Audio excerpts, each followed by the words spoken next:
வணக்கம். நான் அதிசயா, சென்னை உயர்நீதிமன்ற வழக்கறிஞர். இங்கே நாங்கள் தமிழக வெற்றி கழகத்தின் வழக்கறிஞர் பிரிவு சார்பாக நாங்கள் இங்கே வந்திருக்கோம்.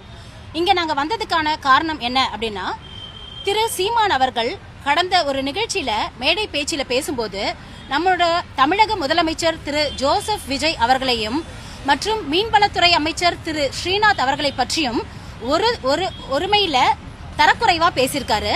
இதை வன்மையா கண்டிச்சு சீமான் மீது நாங்கள் புகார் அளிச்சிருக்கோம். புகாருக்கான நகல் இது. சீமான் அவர்கள் பேசும்போது கச்சத்தீவை பத்தி கேட்கும்போது மீன்வளத்துறை அமைச்சர் நோ கமெண்ட்ஸ்னு 3 தடவை சொன்னதா சொல்லியிருக்காரு. இத்தனை வருடமா ஆண்டாண்டு காலமா அரசியல்ல பயணிச்சிட்டு இருக்க திரு சீமான் அவர்கள் ஒரு அரசியல் காழ்ப்புணர்ச்சியின் காரணமாக ஒருமையில மக்களால தேர்ந்தெடுக்கப்பட்ட பிரதிநிதியான முதலமைச்சரையும் அமைச்சர் பெருமக்களையும் ஒரு தரக்குறைவா ஒருமையில பேசுறது வன்மையாக கண்டிக்கத்தக்க ஒரு விஷயமாகும். மட்டுமல்லாம வேறு ஒரு நிகழ்ச்சியில பேசும்போது 69 படம் திரு ஜோசப் விஜய் அவர்கள் நடிச்சிருக்காரு. அதுல ஒரு படம் கூட நல்ல படம் இல்ல அப்படின்னு பேசியிருக்காரு.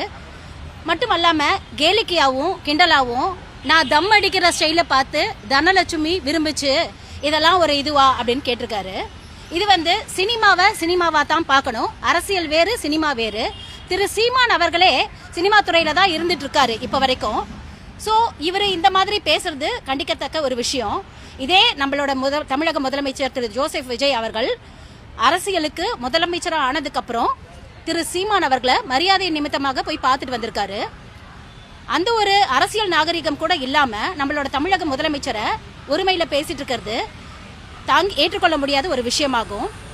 மட்டுமல்லாம நம்மளோட தமிழக முதலமைச்சர் திரு ஜோசப் விஜய் அவர்கள் ஆட்சிக்கு வந்த 1 மாத காலத்திற்குள்ளேயே பல நலத்திட்டங்கள் பண்ணியிருக்காரு. உதாரணத்துக்கு 717 மதுக்கடைகளை மூடப்பட்டிருக்கு. 200 யூனிட் மின்சாரம் இலவசமா கொடுத்திருக்காரு. விவசாயிகளுக்கு 50,000 வரை பயிர்க்கடன் தள்ளுபடி பண்ணியிருக்காரு. சிங்கப்பெண் அதிரடி படை உருவாக்கியிருக்காரு. பருத்தி இறக்குமதியில் 11% வரை வரி தள்ளுபடி பண்ணியிருக்காரு. ஆழமான கல் துவாரிகளுக்கு தடை விதிச்சிருக்காரு.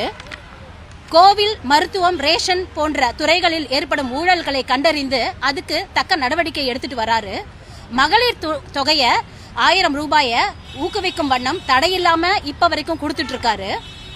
அம்மா உணவகம்ல சிறந்த சுவையான ருசியான அதை மேம்படுத்தும் விதமா உணவுகளை கொடுத்துட்டு இருக்காரு.